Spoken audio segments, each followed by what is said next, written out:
Yo ya tengo noticias de este libro, dijo Don Quijote, y en verdad y en mi conciencia que pensé que ya estaba quemado y hecho polvos,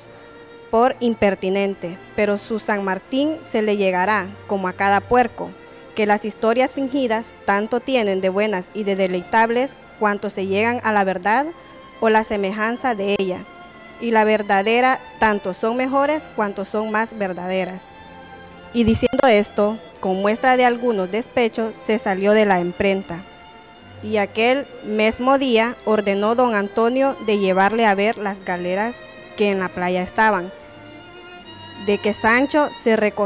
regocijó mucho, a causa que en su vida las había visto. Avisó don Antonio al cuatralbo de las galeras como aquella tarde había de llevar a verlas a su huésped, al famoso Don Quijote de la Mancha, de quien ya el cuatralbo y todos los vecinos de la ciudad tenían noticia. Y lo que le sucedió a ellas se dirá en el siguiente capítulo. Hechas pues estas prevenciones, no quiso aguardar más tiempo a poner en efecto su pensamiento, apretándole a ello la falta que él pensaba que hacía en el mundo su tardanza, según eran los agravios que pensaba deshacer, tuertos que enderezar, sin razones que enmendar y abusos que mejorar y deudas que satisfacer. Y así, sin dar parte a persona alguna de su intención y sin que nadie le viese, una mañana antes del día, que era uno de los calurosos del mes de julio, se armó de todas sus armas, subió sobre Rocinante, puesta su mal compuesta celada, embrazó su adarga, tomó su lanza y por la puerta falsa de un corral salió al campo, con grandísimo contento y alborozo de ver con cuánta facilidad había dado principio a su buen deseo. Mas apenas se vio en el campo, cuando le asaltó un pensamiento terrible, y tal que por poco le hiciera dejar la comenzada empresa, y fue que le vino a la memoria que no era armado caballero, y que, conforme a la ley de caballería, ni podía ni debía tomar armas con ningún caballero, y puesto que lo fuera, había de llevar armas blancas, como no caballero, sin empresa, en el escudo, hasta que por un esfuerzo la ganase. Estos pensamientos le hicieron titubear en su propósito, mas, pudiendo más su locura que otra razón alguna, propuso de hacerse armar caballero del primero que topase, a imitación de otros muchos que así lo hicieron, según él había leído en los libros que tal le tenían. En lo de las armas blancas pensaba limpiarlas de manera, en teniendo lugar, que lo fuesen más que un armiño, y con éste se quietó y prosiguió su camino, sin llevar otro que aquel que su caballo quería, creyendo que en aquello consistía la fuerza de las aventuras. Yendo pues caminando nuestro flamante aventurero, iba hablando consigo mismo y diciendo: ¿quién duda sino que en los venideros tiempos, cuando salga a la luz la verdadera historia de mis famosos hechos, que el sabio que los escribiere no ponga, cuando llegue a contar esta mi primera salida tan de mañana, de esta manera? Apenas había el rubicundo Apolo tendido por la faz de la ancha y espaciosa tierra las doradas hebras de sus hermosos cabellos, y apenas los pequeños y pintados pajarillos con sus arpadas lenguas habían saludado con dulce y meliflua armonía la venida de la rosada aurora, que dejando la blanda cama del celoso marido por las puertas y balcones del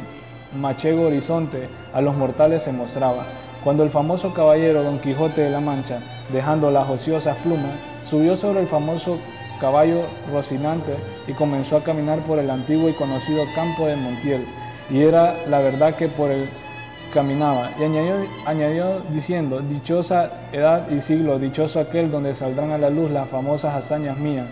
dignas de entallarse en bronce, esculpirse en mármol y pintarse en tablas para memoria en lo futuro. Oh tú, sabio encantador, quien quiera que seas a quien ha de tocar el ser coronista de esta peregrina historia.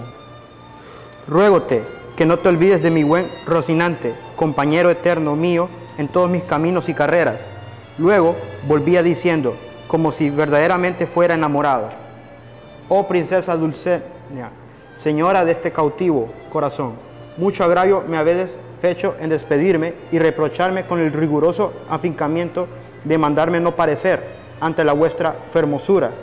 Plegaos, señora, de membraros de este vuestro sujeto corazón, que en tantas cuitas por vuestro amor padece.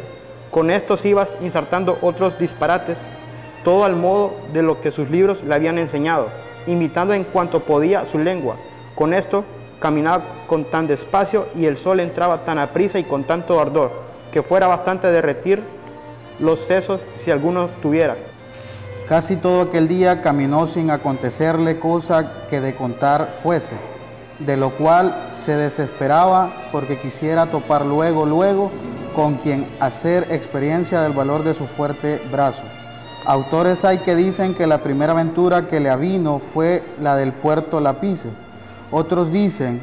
que la de los molinos de viento, pero lo que yo he podido averiguar en este caso y lo que he hallado escrito en los anales de la Mancha es que él anduvo todo el día y al anochecer su Rocín y él se hallaron cansados y muertos de hambre, y que mirando a todas partes por ver si descubriría algún castillo o alguna majada de pastores donde recogerse y a donde pudiese redimir su mucha hambre y necesidad,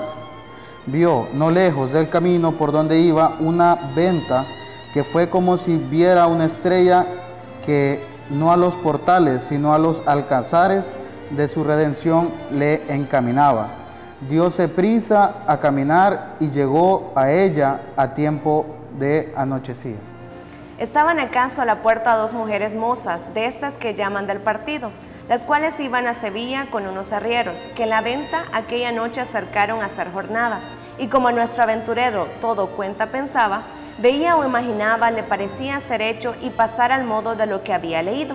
Luego que vio la venta se le presentó que era un castillo con sus 4 torres y chapiteles, de luciente plata, sin faltarle su puente levadiza y honda cava, con todas aquellas adherentes que semejantes castillos se pintan.